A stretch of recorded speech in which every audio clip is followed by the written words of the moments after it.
কথা ছিল 400 টাকা কেজি ইলিশ মাছ খাওয়াবে, কিন্তু মাইন্দার ভূতেরা, মানে গালি দিতে পারি না, যাই হোক, কিন্তু এরা এখন 420 টাকা কেজি আলু খাওয়াইতেছে। চিন্তা করা যায় দেশের পরিস্থিতি, অবস্থাটা কোথায় যাইতেছে। হেরে উপদেষ্টা পদেরা, মাইন্দার ভূতেরা, হৌরের ভূতেরা, সময় খুব ঘনিয়ে আসছে, খুব নিকটে চলে আসছে। পার্শ্ববর্তী দেশ তো ভারত, অনেক গেলে আটকাই দিব। বাংলাদেশ থেকে তো সরাসরি ওই যে 11,000 কিলোমিটার দূরে তো বিমান যায় না। দেশের সাপোর্ট তো লাগবো নাকি? পাঁচালা লই আসার সময় আসছে। দেশের একটা মানুষ, একজন ব্যবসায়ী দেখাইতে পারবে না, যে একজন ব্যবসায়ী দেখাইতে পারবেন না যে সে ভালো আছে। এই সিন্ডিকেট কারা করছে? এই ব্যবসায়ী সিন্ডিকেটের সাথে এখন কারা, মূল হোতা কারা? ওই আগের আওয়ামী লীগের সরকারের আমলে যেগুলোরা ছিল শুধু মুদ্রা রেপিট আর ওপিট, এখন কারা নিয়ন্ত্রণ করে? ব্যবসায়ী সিন্ডিকেট।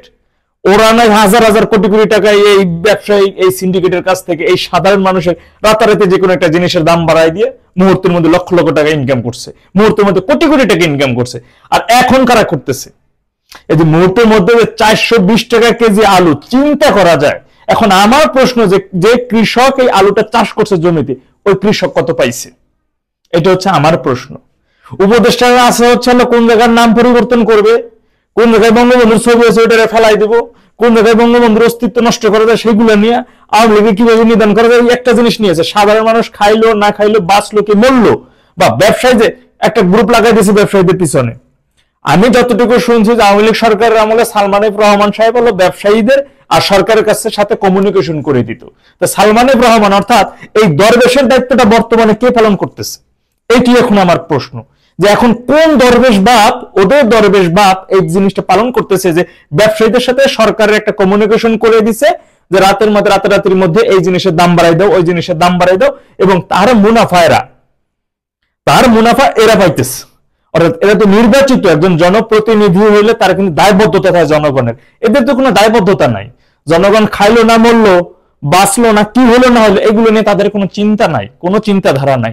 অন্তর্বর্তীকালীন সরকার একটা নির্দিষ্ট সময় নিয়ে আসে, তারা যতটুকু অনিয়ম আছে কিছুটা সামহাও তারা পূরণ করবে, একটা সুষ্ঠু সুন্দর নির্বাচন দেবে, গণতান্ত্রিক সরকার, বাকি সব সংস্কার করবে, এটাই তো নিয়ম হওয়ার কথা। কিন্তু না, তারা কোন জায়গার সাইনবোর্ড, কোন জায়গার ছবি, কোন জায়গার কি কি পাল্টান লাগে, মানে এখন পুরো দায়িত্ব, মানে মনে হচ্ছে তারা 10 বছরের মধ্যে মানে বিদায় আর হবে না, এই ধরনের চিন্তা ভাবনা করে ওই চেয়ারে বসছে আর কি। কিছুদিন আগে তো একজন বললেন যে কি বলে, সংস্কার যতদিন না হবে ততদিন পর্যন্ত নির্বাচন প্রশ্নই আসে না। -2 ফর্মুলা দেখা যাচ্ছে সেই ধরনের বিষয়বস্তু। বড় কথা ওই মানে এই দিক দিয়েও যাব না, ক্ষমতা আপনারা যে আসেন, যে যান করেন, সমস্যা নাই। জনপ্রতিনিধি, জনগণের প্রতিনিধি যে একটা মূল্যায়ন, সেই মূল্যায়নটা তাই সরকার জনগণকে দিবে না, স্বাভাবিক। ইতিমধ্যে দেখছেন যে মাস্টার সার যিনি ক্ষমতা পাইলে পর আল্লাহ যেন তারা একটু যদি ক্ষমতা দিত, একটু সুযোগ দিত, কোনোদিন দায়িত্ব পেলে রাত দিন 24 ঘন্টা এত পরিমাণ কাজ করতো যে মানুষের হৃদয়ের মধ্যে একেবারে জায়গায় করে নিত। আগেই ব্যবস্থা যুক্তরাজ্যে পাঠাই দিছে, আগেই ব্যবস্থা ওইখানে রেখে দিয়ে আসছে। মানে এরা আসছে কিছুদিনের জন্য, এসে কতগুলো দোমনা চাপা কতগুলো বস্তা মস্তা কামাই দিয়ে ফো, আর কিচ্ছুই না। জনগণ আমরা যারা আছি, আমরা সারা জীবন কেউ চাল দেওয়া পানি এইটুই, মানে কল্পনা করা যায় জীবনে কোনোদিন আজ পর্যন্ত আমি মানে কি বলবো, একটা মানুষ, একজন ব্যবসায়ী বলতে পারবে না, একজন রিক্সা চালক বলতে পারবে না যে সে ভালো আছে।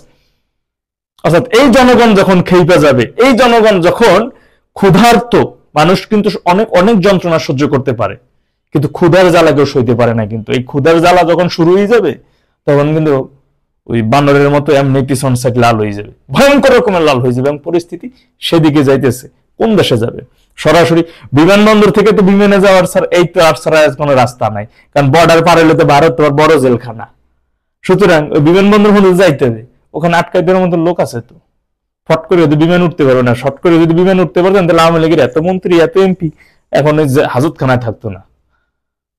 এটাই সত্যি কথা।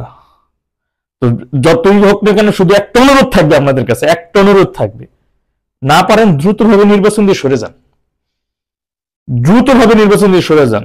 কারণ কিন্তু আর একটা অভ্যুত্থানের জন্য আমাদের মনে হয় একটা অভ্যুত্থান আমরা দেখতে চাই না, যার একটা অভ্যুত্থান এই মুহূর্তে হোক, কিন্তু যেভাবে চলতেছে এতে মনে হয় একটা অভ্যুত্থান খুব নিকটে চলে আসছে।